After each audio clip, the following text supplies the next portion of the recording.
Au nom du Père, et du Fils, et du Saint-Esprit, ainsi soit-il.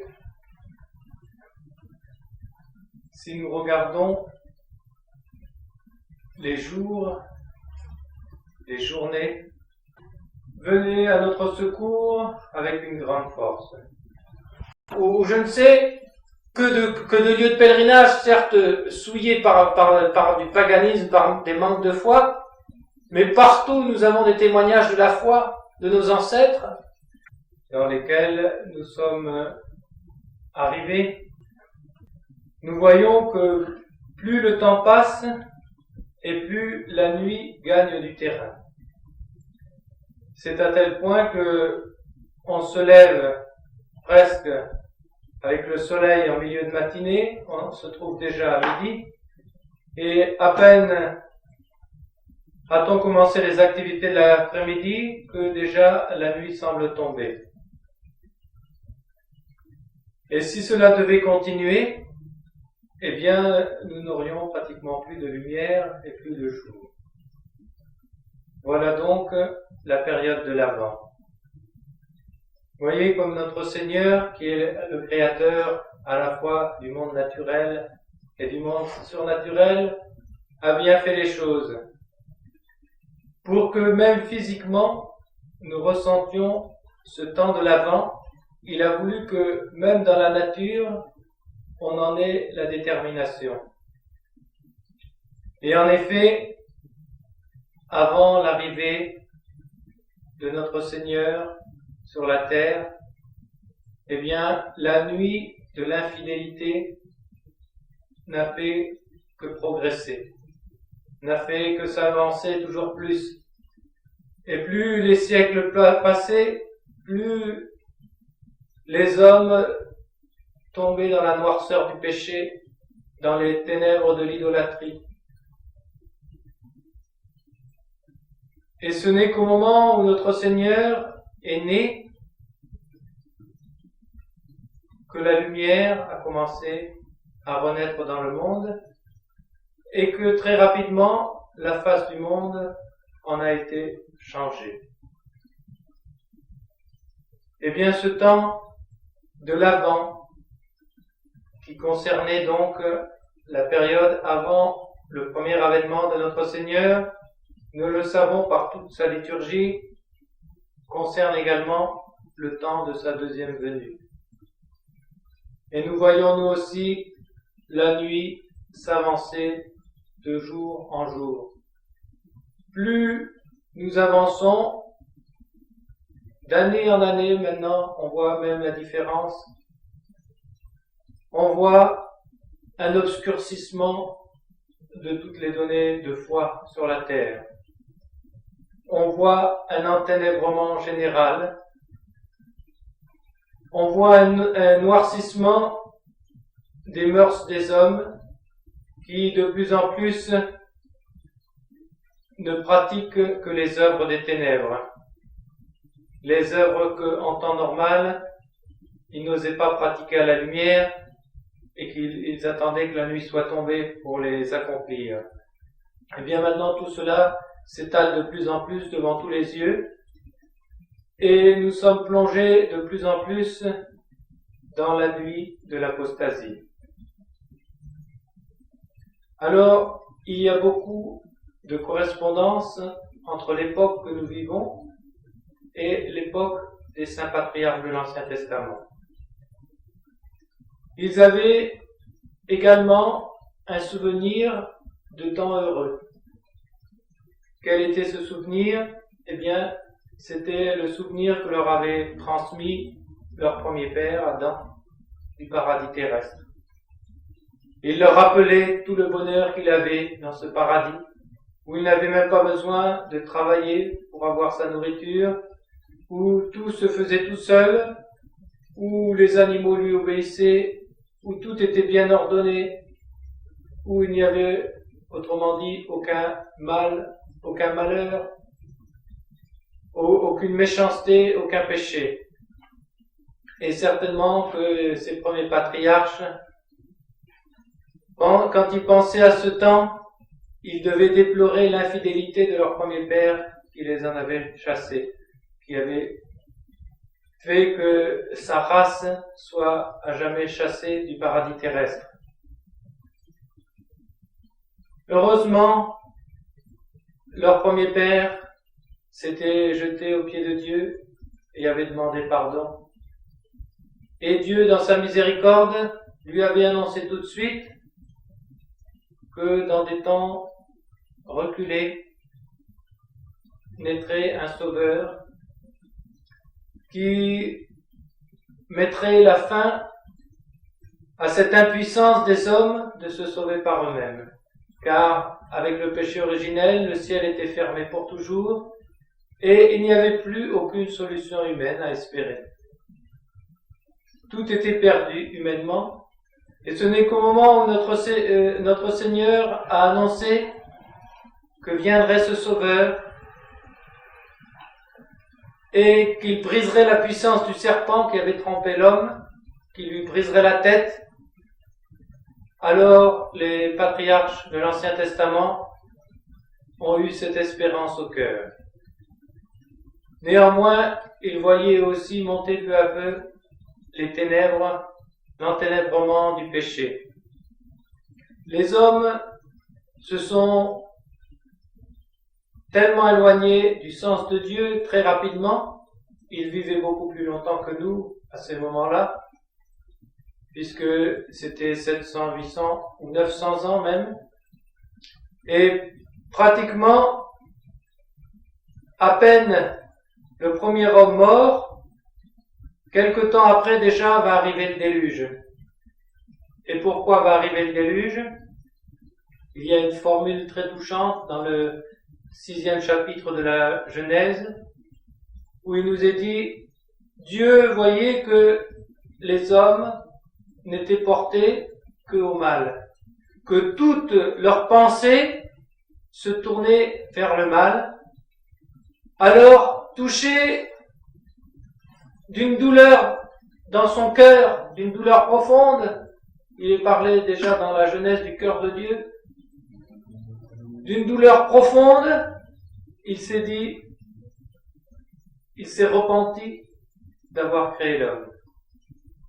Et alors il a dit, je vais détruire ce monde. Mais il avait trouvé le patriarche Noé, qui a eu grâce devant ses yeux parce qu'il était fidèle. Et combien seront été trouvés fidèles à cette époque du déluge? Le patriarche Noé et ceux qui l'ont entraîné dans son bon exemple, à savoir son épouse, ses 3 fils et leurs épouses. En tout, 8 personnes pour toute l'humanité. Est venu le déluge, et les hommes sont repartis d'un meilleur pied, les premiers enfants de Noé. Mais là encore, ils se sont très très vite, malheureusement, écartés de Dieu, et ils ont bien vite oublié, et qu'ils avaient été chassés du paradis terrestre pour le péché, et qu'il y avait eu le déluge à cause du péché. Et ils en sont arrivés à un tel degré d'abrutissement et d'obscurcissement de l'intelligence, qu'ils en sont venus à honorer des morceaux de pierre, des morceaux de bois, ou encore du soleil, le soleil, la lune ou les étoiles en guise de Dieu. Alors Dieu s'est choisi un parmi eux pour en faire un grand peuple, Abraham, et contemporain d'Abraham, du moins que l'Écriture nous révèle, on ne connaît qu'un seul autre juste, c'est Melchisédek, le roi de Salem, qui, pour certains pères, est vraisemblablement le fils aîné de Noé. Voilà un seul personnage fidèle qui va transmettre peu à peu la foi à tout un peuple. Et là encore, Dieu a mis à l'épreuve et sa foi et sa patience. Il lui a promis qu'il aurait un fils et que de ce fils, il y aurait la descendance de laquelle naîtrait le Messie, le Sauveur qui avait été annoncé dès le début à son père Adam. Et voilà que Abraham avait bientôt 100 ans et n'avait toujours pas de fils. Imaginez la foi qu'il lui fallait. Bien sûr, à cette époque, c'était juste après le déluge, peu de temps du moins après le déluge, les hommes vivaient encore à peu près jusqu'à 120 ans en moyenne, mais quand même, à 100 ans, il n'avait toujours pas d'enfant. Et voyez le manque d'espérance de son époux, Sarah, lui a fait aller vers une servante. Les lois du mariage n'étaient plus ce qu'elles étaient au début du genre humain. Elles n'étaient pas encore revenues ce qu'elles devaient être depuis le Nouveau Testament. Et voilà que de la servante, il a eu un fils, Ismaël. Mais ce n'était pas celui-là, l'enfant de la promesse. Et cet Ismaël, qui a été le fruit d'une non-espérance, eh bien, il a entraîné toute une descendance qui a été un fléau pendant toute l'histoire de l'Ancien Testament pour Israël. Et non seulement pendant l'histoire de l'Ancien Testament, mais encore pendant toute l'histoire du Nouveau Testament, puisque c'est d'Ismaël qu'est né le peuple arabe. Et que pendant des siècles et des siècles, l'islam a été le grand adversaire de la chrétienté elle-même. Et actuellement, plus que jamais, puisque les chrétiens ne faisant plus leur devoir, eh bien, le bon Dieu permet que tous leurs ennemis se renforcent. Et néanmoins, il a eu l'enfant de la promesse, Isaac. Et Isaac a dû marcher dans la foi, lui aussi, avant d'avoir, après bien des péripéties et bien des douleurs, le fils élu, celui qui devait être l'ancêtre du Messie, Jacob, lequel eut 12 fils, les 12 fils d'Israël. Puisque Jacob, par sa méditation, par ses élans vers Dieu, avait mérité d'être appelé Israël, c'est-à-dire celui qui contemple Dieu. Et voilà ces saints patriarches qui vont se prolonger, on peut dire, jusqu'à Moïse. Eh bien, quel était leur statut pendant ce temps-là? Ils n'avaient aucun sacrement. Ils avaient certes, ils offraient des sacrifices, mais ils n'avaient aucun autre sacrement. Et ils étaient comme nous, des hommes pécheurs. Eux aussi, ils commettaient des péchés, ils avaient besoin d'en avoir le pardon. Eux aussi, ils éprouvaient le besoin de communication intime avec Dieu. Eh bien, ils n'avaient pour cela que leur foi.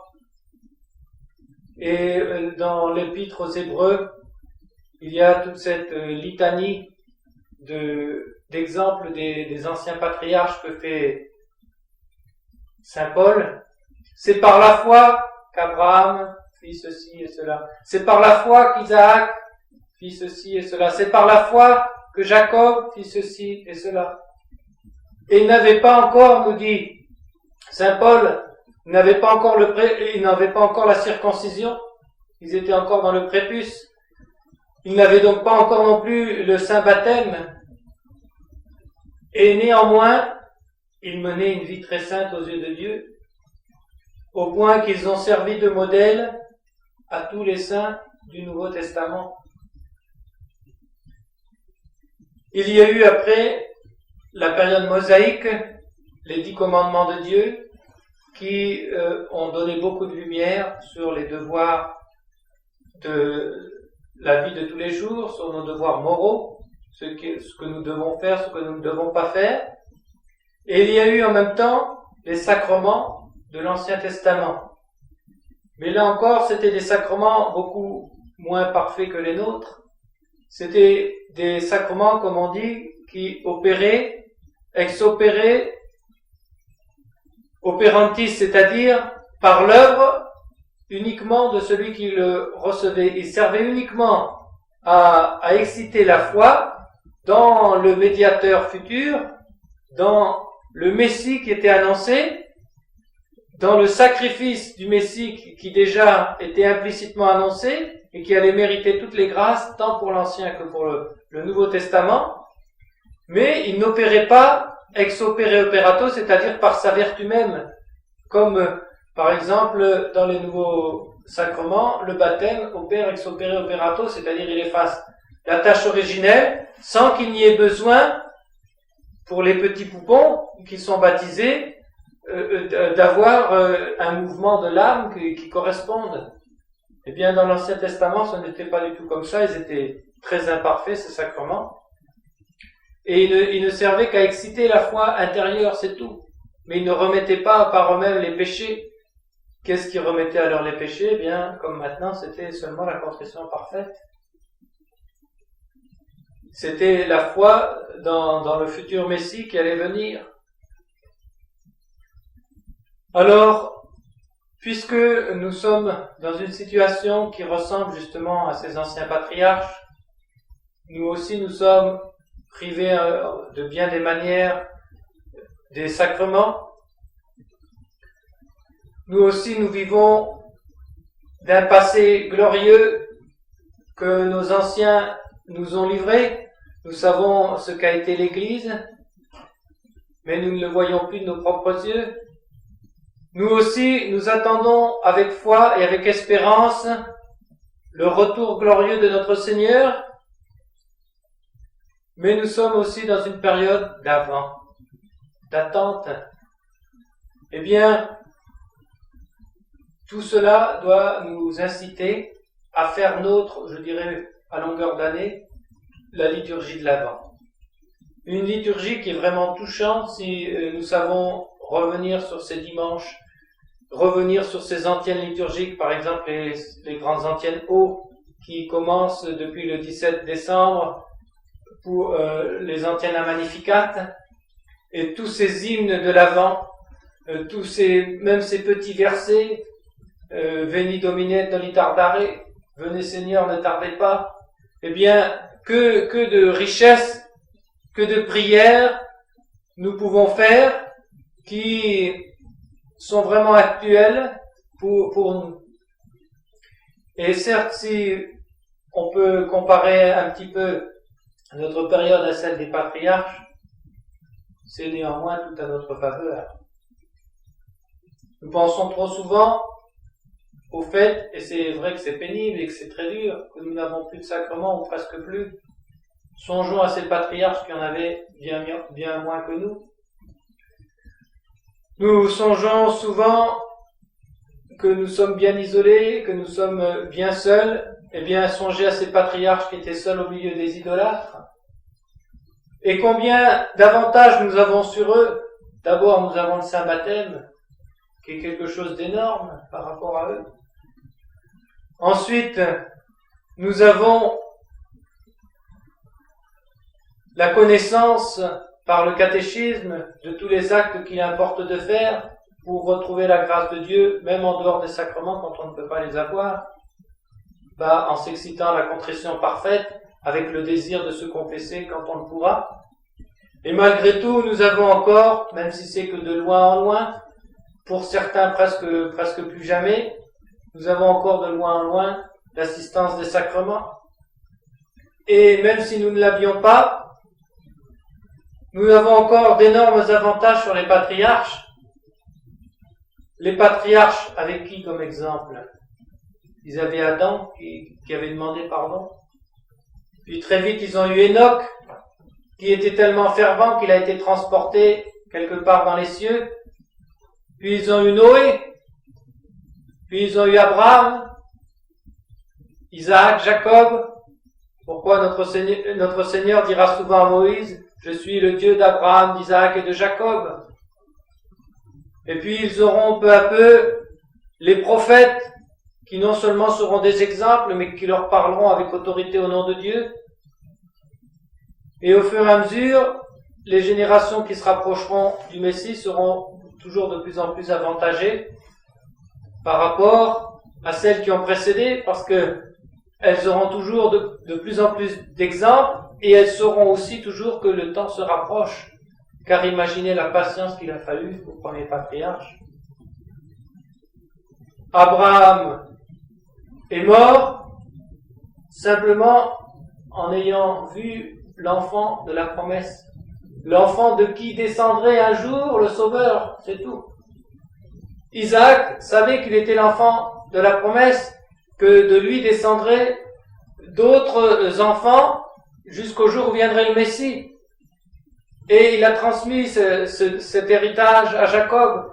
Jacob savait qu'il était le fils de l'enfant de la promesse, qu'il était un des arrière-grands-pères de celui qui allait être le Messie, et il a transmis cet héritage à ses 12 fils. Et les 12 fils ont transmis à leurs enfants, et les enfants ont pu dire, eh bien, depuis le temps que nos pères attendent, nous n'avons toujours rien. Et néanmoins, ils ont transmis quand même avec foi, et Dieu leur a envoyé d'abord les juges, puis les prophètes pour les réveiller dans leur foi. Mais que de temps. Et dans la dernière période, celle qui était la plus proche de l'avènement de notre Seigneur, eh bien ça a été, on peut dire, à la fois la période la plus fervente et à la fois la période la plus dénuée de tout, car pendant presque 400 ans avant la venue du Messie, il n'y a plus eu de prophète.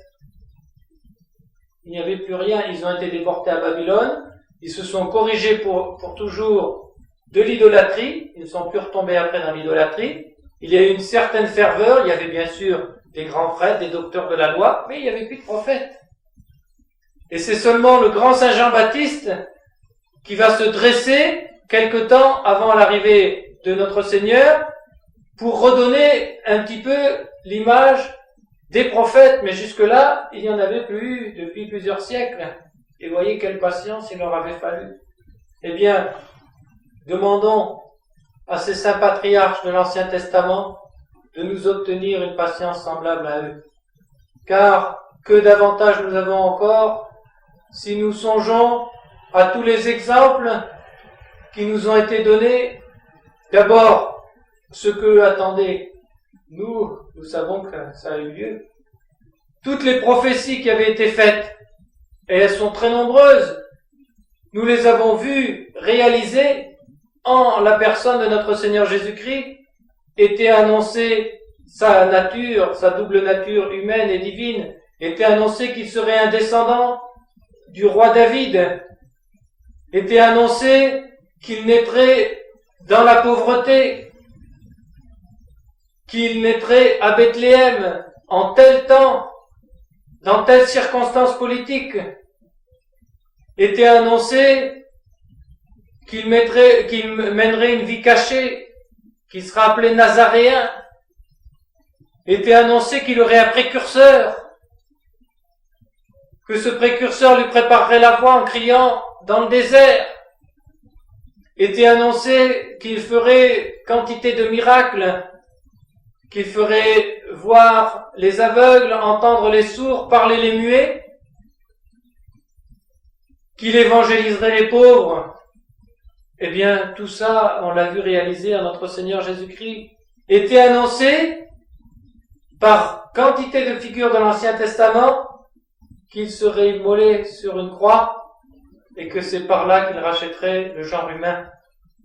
Était annoncé encore qu'il ressusciterait rapidement, qu'il monterait aux cieux, tout cela ça y est dans l'Ancien Testament, qu'il descendrait aux enfers, vous ne l'avez pas dans l'Évangile, vous l'avez dans l'Ancien Testament.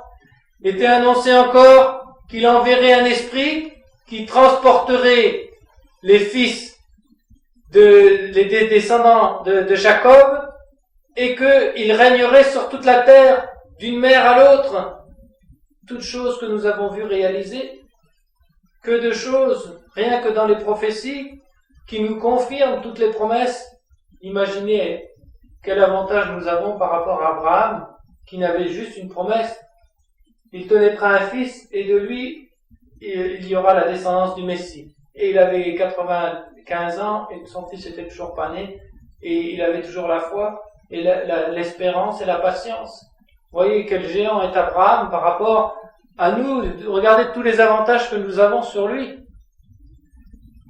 Et enfin, eh bien, nous avons tous ces exemples de saints dans tous les siècles. Certes, il n'est jamais arrivé de temps où, dans le monde entier, il y ait une privation de sacrement, ou une privation de ministres de l'Église. Sinon, s'il y avait eu un moment où c'était arrivé, eh bien, ça ne se serait pas transmis jusqu'à nous.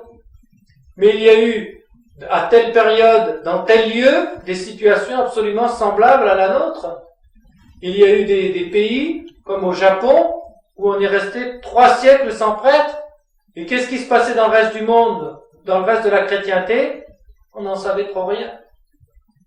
On savait qu'il y avait un homme en blanc qui dirigeait toute l'Église. On savait on connaissait la mère de Dieu. On savait que tout le sens de l'histoire, comment un jour viendrait le jugement, etc. Mais on n'avait plus rien d'autre. Et là, on n'avait que le baptême et le mariage. On avait déjà un avantage énorme sur les patriarches aussi, mais à peine ces chrétiens étaient plantés, à peine déjà les missionnaires leur étaient enlevés. Tandis que nous avons dans notre sol un héritage considérable. On ne peut pas faire une dizaine de kilomètres ou une trentaine de kilomètres en France sans trouver partout des témoignages de la foi de nos ancêtres, des églises qui se dressent, des statues, des calvaires, ou je ne sais, que de lieux de pèlerinage, certes souillés par du paganisme, par des manques de foi, mais partout nous avons des témoignages de la foi de nos ancêtres, partout nous avons l'exemple des saints. Eh bien, à la considération de toutes ces choses, demandons à la très sainte Vierge Marie de nous accorder et la patience et l'espérance qui sont les 2 grandes vertus de l'Avent. L'espérance qui ne nous fait jamais douter des promesses de Dieu, et avec tout ce que nous avons vu, eh bien nous ne pouvons pas douter des promesses de Dieu, d'autant que ce que nous vivons, la noirceur du temps que nous vivons a été annoncée, donc nous n'avons pas à nous en étonner. Nous devons surtout avoir la patience, c'est la grande vertu chrétienne, c'est-à-dire accepter la souffrance avec tranquillité d'esprit pour l'amour de Dieu.